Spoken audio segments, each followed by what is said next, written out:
Hello ladies and gentlemen, once again this is Jeremy Smith.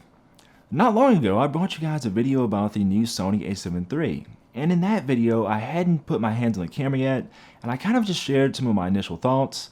I complained about the missing locking mode dial. I promise I won't talk about that again in this video. And I just shared some general thoughts, and I asked everyone to write me comments with questions and so on. And after a little bit more reading and studying, and also just receiving a lot of messages from people that are thinking of getting this camera, I have a couple things I wanted to address about the camera now that I've had a chance to have it in my hands. And I didn't want to go through all the things at this time. Obviously there's going to be more videos, but I wanted to go ahead and address some of these initial questions, especially one really big question that I keep getting. So stick around and we'll go into more detail.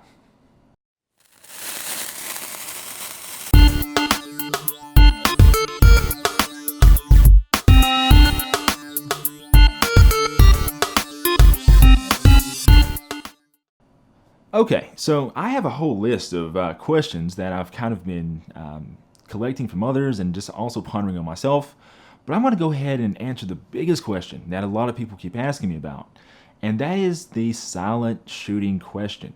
Now, a lot of people have been asking me about this camera compared to the A9. Obviously, people realize that the A7 III has the exact same focus system as the A9, and one of the areas where I start talking about the A9 being a standout camera, I mean, I really do believe that the A9 is going to be one of those cameras. I don't think a lot of people really realize it right now, but I think the A9 is going to be one of those cameras that's known as being a pioneer in its field. And the main reason why is because of its unique sensor. The A9 has a sensor that has, it's the first full-frame sensor that has a stacked design with memory integrated directly on the image sensor. That's what gets us that ultra high-speed readout. That's what gets us the 20 frame a second burst rate. But people keep asking me, Jeremy, why are you so excited about the A9? You're a portrait photographer. You don't even shoot with your cameras in continuous shooting mode. You know, you're always in single shot. Why would you care anything about a camera that does 20 frames a second? And one of the main reasons why is because of the way the A9 handles silent shooting. Now, this is not an A9 video, so let's get back to the A7 III. The difference in silent shooting is one of the main areas between the A9 sensor and the A7 III sensor. And so a lot of people keep asking about this. There's two areas where you'll notice this difference. Even though the A7 III uses a similar 24 megapixel sensor, since it doesn't have that stacked design, the readout isn't as fast. And in silent shooting, the thing that affects most is going to be things like banding. So if you're shooting under artificial light sources like LEDs or lights of that nature, you're going to see banding a lot if you're shooting with the silent shutter feature turned on. And so back whenever the A9 came out, I made a video and the whole internet was going nuts. People were saying you're going to get tons and tons of banding out of the A9. I can't believe Sony would release this camera, and people were having the whole fiasco about how Sony had the perfect conditions set up in their sort of like journalist event they did for the A9 and all this. And basically I went and decided to test it myself under lighting that I knew was crappy. So guess where I went with the A7 III as soon as I got my hands on it? I went back to the exact same room with the exact same crappy for photography LED lighting, and I decided to see how the A7 III would perform. Now, back whenever I tested the A9, I shot it alongside the A6500, also on silent shooting, to see how both cameras would compare. And I did the same thing with the A7 III, and I used the A9 as sort of like the control, since it's essentially the gold standard under these conditions. And to no surprise, in shooting under these conditions, I got lots and lots of banding with the A7 III. So if you're a wedding photographer, or if you're shooting on movie sets, or if you're shooting during press conferences, or anything where you need your camera to shoot silently, I would definitely encourage you to still look at the A9. No, the A7 III is basically not any better than any other Sony that's recently come out. It looks exactly like the A6500 or the A7R III if you're shooting in silent shooting, so you still get that banding. Now, one other thing that people don't realize is that You can also get a sort of rolling shutter jello effect, even shooting stills in silent shutter as well. And once again, this is because of the limited readout speed of the sensor. So if we look at the A7 III, I did another little test. I kind of panned the camera while I was shooting. Once again, I used the A9 as sort of my benchmark. And you guys can see that we do get a sort of rolling shutter effect. So once again, if you're going to shoot with silent shutter, for anything that moves, it's just one of those things where, you're going to see that effect on the A7 III. It's just going to happen. Now, a lot of people have asked me, why is silent shooting even important? A lot of people said, well, I'm a wedding photographer. I've never had people ask me about silent shooting at a wedding. Well, this is the thing.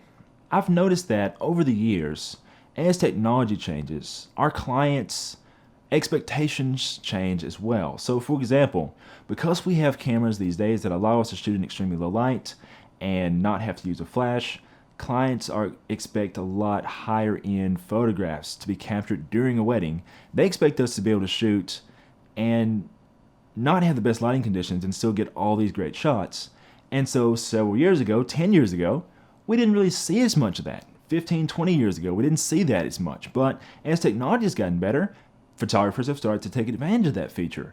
And basically, it sort of raised everyone's expectation. And I think the same thing is going to happen with silent shooting in the future. That's why I keep on talking about silent shooting so much in all these videos.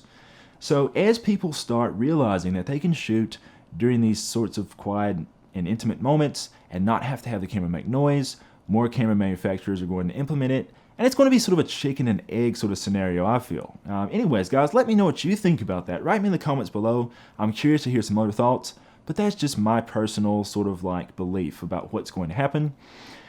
I've definitely taken advantage of the silent shooting on the A9 a lot. I did a shoot recently in the middle of a bookstore, and of course I didn't ask for permission to do this, but with my A9, I didn't make any sound. Everything was all very unobtrusive, and I had no issues getting these types of images. So it's basically sort of changed my shooting style. It's changed what's possible for me. So this is something that's very, very interesting. Something else about the A7 III I wanted to test was how the camera did at high ISO. Now, I'm basically just going to give you guys a link in the description below to where you can download the RAW and JPEG files. I shot the A7R III and the A7 III under the exact same conditions. You guys can write me and let me know what you think about the files. Let me know if you can see a huge difference. I personally don't see a huge difference.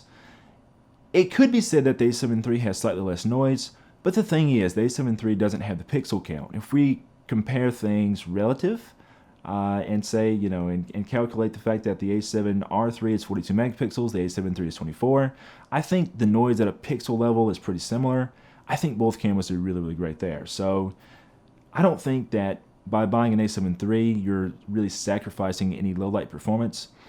It will be interesting to see how it compares to the A9 in a future video. I didn't compare the A9 to the A7 III just because it's such a much more expensive camera. I didn't compare it in this video. The R3 was the priority, but I don't expect we'll see a huge difference in testing with the A9 in the future. A couple other sort of really picky things that I wanted to personally see that no one else has talked about in any of the videos that I've watched. I was curious to see if Sony took any other cost-cutting feature, or measures rather, on the A7 III. I thought that perhaps they didn't include the reinforced E-mount. Whenever the A9 came out, you guys remember me talking about that a little bit. The A9 and the A7R III both feature a mount that actually has 6 screws, so it's a little bit more robust. Definitely pairs better with the larger and heavier G Master lenses and other lenses that keep coming out. I'm pleased to report though that the A7 III has the same mount. They didn't cut any corners there. I also was curious to see if you could set up the A7 III to actually star your images. This is something that I love. This is something that I really, really hope to see Sony add to the A9 as well in the future. I love using it on the A7R III. It makes it much, much easier to flag my favorite images as I'm shooting, and I can go back and capture one or in Adobe Lightroom and filter by the star rating and immediately find the images that I want to work on, and it works extremely well. So I'm pleased to report that it's also featured on the A7 III. So, one thing I did discover, Sony did cut some corners in one area, and this is something that's basically slipped by a lot of people, but they decided to only include the USB charger in the box. So on the A9 and the A7R3, you get the BC-QZ1. It sounds like a weapon from like Star Trek or something, or a droid or something. But anyways, this is Sony's battery charger for the Z-type batteries. It is not included with the A7III. They just include the USB charger. So shame on Sony for that. I can kind of understand why they may do this from a marketing standpoint, but I sure as heck don't agree with it. So if you pre-order an A7III, be sure to pick up this charger as well with your camera, because obviously we don't want to just USB charge our cameras. USB charging is very convenient, but when we're shooting, we like to oftentimes charge another battery while we continue shooting with another one, and we don't want to tie up our camera having to charge a battery. So anyways, be sure to pick up one of those. That's about it. Oh yes, one other thing. I always forget this. One other thing, the viewfinder is lower resolution on the A7 III. And guys, you know, I'm actually nearsighted, so I can see up close really, really well. So whenever I'm looking into the viewfinder, I can actually see a pretty big difference between the, you know, roughly million missing pixels on the A7 III. Your mileage may vary.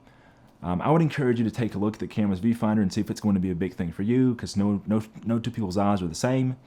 I did learn though that the A7 III, even though it is a lower resolution viewfinder, it is not the same viewfinder that's found in the older cameras like the A7R2 and A7 II. It's actually a different unit, but just with a different pixel count. So it does seem to be a little bit more contrasty, but yes, I still found myself missing the viewfinder in the A7R3 and the A9 for their higher resolution. So just something else to keep in mind on that. Physically, you guys notice I haven't talked about that at all. This camera is basically the exact same as the A7R3, except it doesn't have the locking mode dial, but physically the cameras are both the same. So if you've seen my video on the A7R3 where I showed the sort of close-up of it, take a look at that, and basically the A7 III looks exactly the same. One other thing that I will be doing with this camera, as soon as I test it, I'm going to be looking to see how the camera does in terms of its focus speed. Now, the A9 shares a focusing system with this camera. Initially, I can already tell that the A7 III does not focus as fast as the A9, because once again, the A7 III does not have that faster sensor readout. So basically, that affects your performance when focusing as well, because as you know, focus data is coming off the image sensor just like the picture data is. But we will be doing this in a more formal test in the future to see how they compare focus-wise. If there's anything else you guys want to see in future testing, write me in the comments below. I not long ago brought you guys a video on the A7R3 to kind of talk about how it performs in a studio environment. And I'm actually going to be bringing another video about the A9. I don't remember if I mentioned this in the last video or not, but I was very, very curious about how the A9 performed for its intended purpose of shooting sports. So I put the A9 in the hands of a pro sports photographer that shoots with Nikon, that's been shooting Nikon for 30 years, and I wanted to see his opinion on the A9. So stay tuned to this channel, be sure to subscribe. That video will be coming up very, very soon. And if there's anything else you guys want to see, write me in the comments below, let me know. And we will see about doing more testing on the A7 III very, very soon. Until next time, guys, don't forget to also follow me on social media. I am still known as Photography the Great. Pretty sure my greatness hasn't washed off. It's still there. So be sure to follow me on social media. Until next time, guys, this is Jeremy Smith, signing off.